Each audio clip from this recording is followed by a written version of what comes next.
So looking at the New York City expense budget, once again, people have been asking about this. So this is where you go. Office of Management and Budget. There's a cryptic data set called expense budget. Doesn't even mention the word New York City. But this is, I'll put the links in the description, but this is summarizing by fiscal year and publication date. New York City is so bad at doing budgets that they have to do them for 3, 4 times a year because the state doesn't even trust New York City, it appears, right? Because of the near bankruptcy.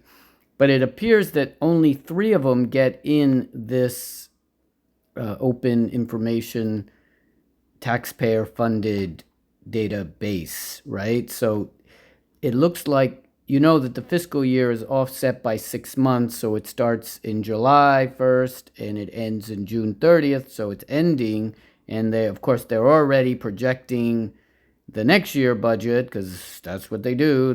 That's all they do is project, and so they're already in fiscal year 2026, even though it's ending in June 30th, right? And these are the numbers in billions. So there's all these numbers that don't make any sense to me, so I'm just going to list them all. Current modified budget amount, and it's divided by a billion because otherwise the numbers are unreadable.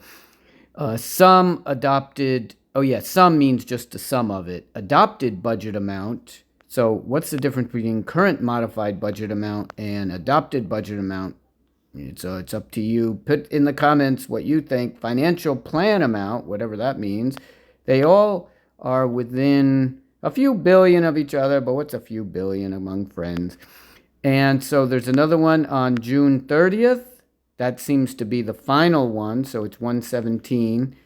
If we filter out just the June 30th, you can see it went from 113 in 2024 and we can just assume people don't need to know all the details, but 2025 it's 117. If you just look back in the history, if we just focus on the June one, it's 114. It actually went down a little bit. Oh my God, 114 to 113. Wow, it must have been excruciating. But in general, you can see the trend. It's going up and up and up and up and up. And I'm not even sure which number to use, so I just used the current one. But you can see back in the 2019, it was 90, and 2018, it was 885 or so. And so it's just getting worse and worse and worse and worse. The spending is nonstop. And it's a side effect of S7000A because S7000A, New York City is limited in how much they can tax property. And it's limited for small property, which is the biggest amount of property, to 6 or 4% annually on average. And then, of course, they are dependent on the commercial buildings and in income tax, of course. But those are unknown numbers. But the property tax is a pretty stable thing until the disaster hits and everybody leaves, like the 70s and the 80s. And the 90s, and now they're trying to get rid of the people that survived the 80s and 90s because they want. I love bikes, but we don't want to go crazy, right? The bike people are going crazy, and the socialists are going crazy, and I don't know if that's going to last in New York City. Who knows? Who knows? You know better than I. But then what we also know is that we can look at it in another way. We could look at it at the unit of appropriation, which seems the budget codes, budget lines, but at least there's words here.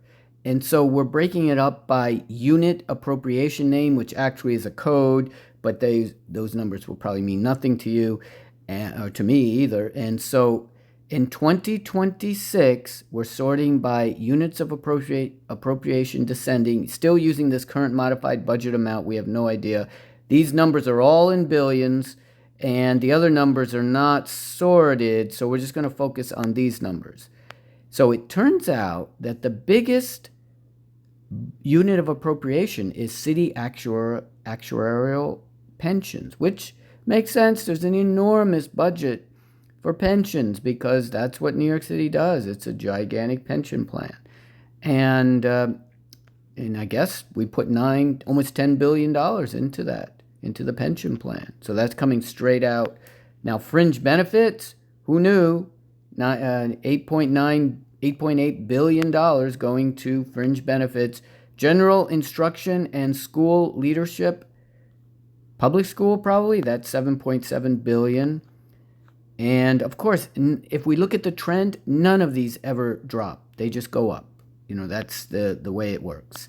No one ever looks at, well, is this a good thing? No. Other than personal services, $6.8 billion. And these are just the billions. It'll keep going for 100 or so. I can make it whatever we want to see. But medical assistance, OTPS, that's probably personal services. Another, I'm just going to round them off, $7 billion. And now fringe benefits, public school, around $4 billion. When it's lower, I'll round it down. Public assistance, it looks like personal services again, that's $4 billion. Lump sum, who knows what that is? Lump sum, $3.4 billion, just thrown out there. Charter schools, $2.2 billion. Look at that, $2.2 billion going to charter schools. I don't even understand that. Shelter intake and programs. Wow, we should compare that to other years, right? Yeah, shelter intake program. Yeah, I doubt that these things even last. They probably don't want these things to last too long. Yeah, it just goes on and on and on. Let's see if we can find others like that. So what we can do is, I only listed 100, so it probably will not be on the page again. Oh, it does say twice. Okay, so what we'd have to do, this is just the top 100 of these, but if we want to limit it to just that, we could do that in another video. Because what we're seeing here is the big players in this current preliminary budget, I think they call it. But if we want to do comparisons from year to year, then we could go back to this one, but this is just showing the trend of all the $117 billion that is going through our system right now, the taxpayer is paying for. Right? So let me know what analysis we want to do, because it's all there in these as clear as concrete public information data sets, but people got to look at it. The trend is amazingly bad. It just keeps going up and up and up. Now, if you're a big spender, then yeah, you like it. If you're in the game, you're part of the patronage, then you love it, right? Of course. But I have a feeling that a large number of people are not in the game. And so you could see the trend here. This is the trend. That blue line is property tax, and it's going off the map. Good luck. Good luck. See how it's exponentially growing? Well, that's the definition of exponential. You keep growing at 6%, 7%, whatever it is. That's not a good thing. That is not your savings. That is not your investments. That is your cost of living here. Peace out.